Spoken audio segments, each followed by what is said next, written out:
What's up everybody, Coach Mills here, coming at you with a brand new Valorant video, and in this video we gotta break down the zero duelist meta. That's right, Team Liquid actually took down FPX to qualify for the Challengers Finals, and they did it with a zero duelist composition, and it's actually freaking crazy. So we gotta break it all down, talk about some things that they did in the games that are nuts, and talk about where the meta is going from here. So make sure you watch to the end, smash the like, subscribe, but go to the GameLeap website down below for high quality, in-depth, step-by-step VOD reviews, tips and tricks, weapon guides, agent courses. We got it all on the GameLeap website. You gotta go check it out right now down below. But without further ado, let's jump into the video.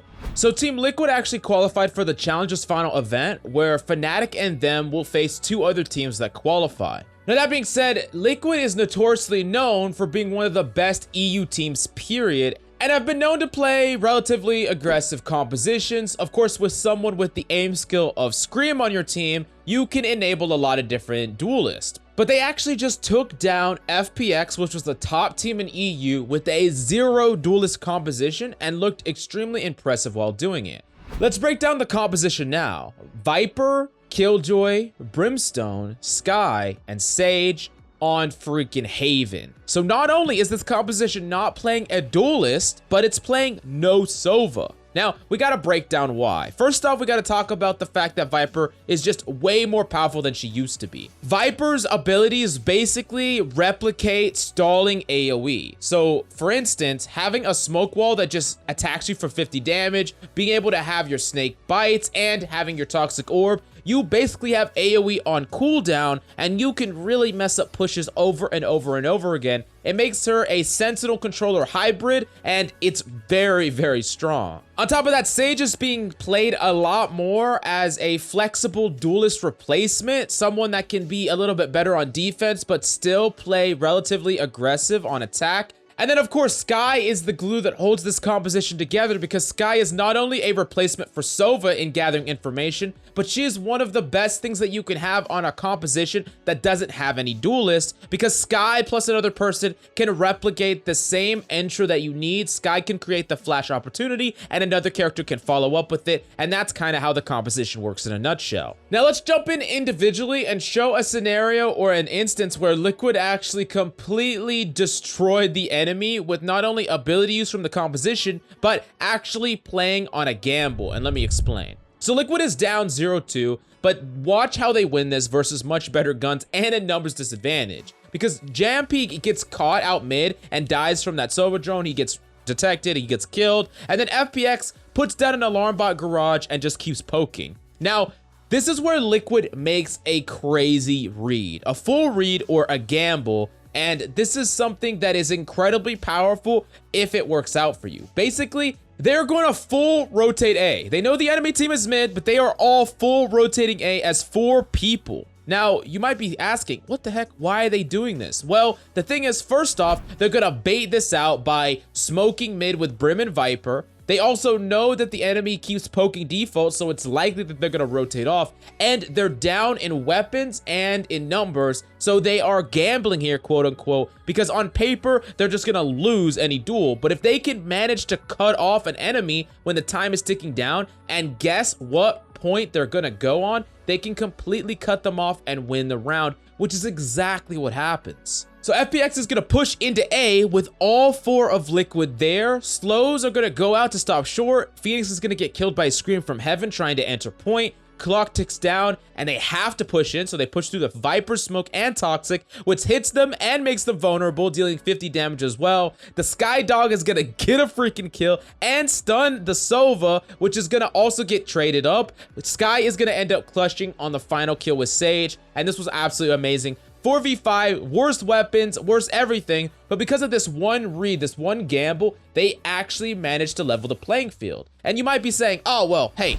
that's just luck. They just got lucky there. And to an extent, yeah, but you gotta understand that in a retake scenario up against 5 people with better weapons and you're down a person, you're gonna lose 100%.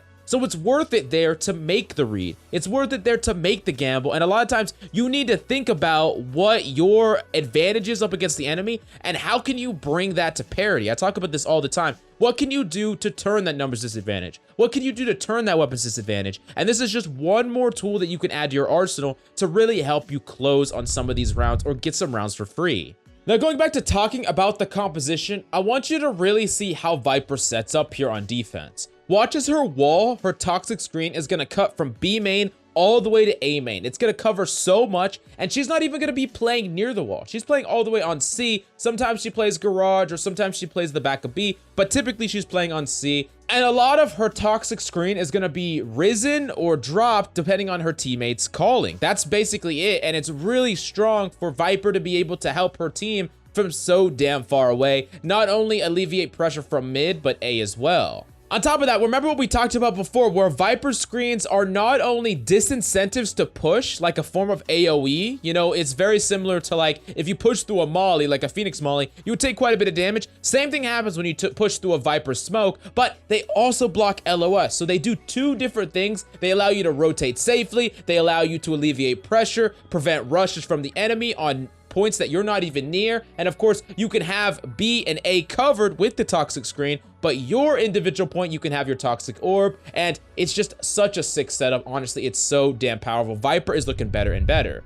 Now, moving on to later in the game, I really want to show you one of the other powers of Viper in this composition where she can set up these one-ways. Check out this one-way on Haven that she sets up after they take site control. It's just freaking so difficult to retake space up against a Viper when it's like on point, for instance, because you got to think about it this way. Viper in this composition, she gets to put down some sort of smoke that prevents people from pushing, right? Now, when that finally dies out, because it's a cooldown and people could just be like, hey, why don't we just wait it out? Well, guess what? The entire team has so much ability sandbag that they can use abilities there to stall even longer. And by the time those abilities stop working, Viper can freaking put up another freaking smoke because she keeps getting it over and over again. It's actually so damn strong that I really think that Viper is like the pivot point for changing a lot of these compositions. Now, that being said, do I think that Liquid even needed to play a composition like this?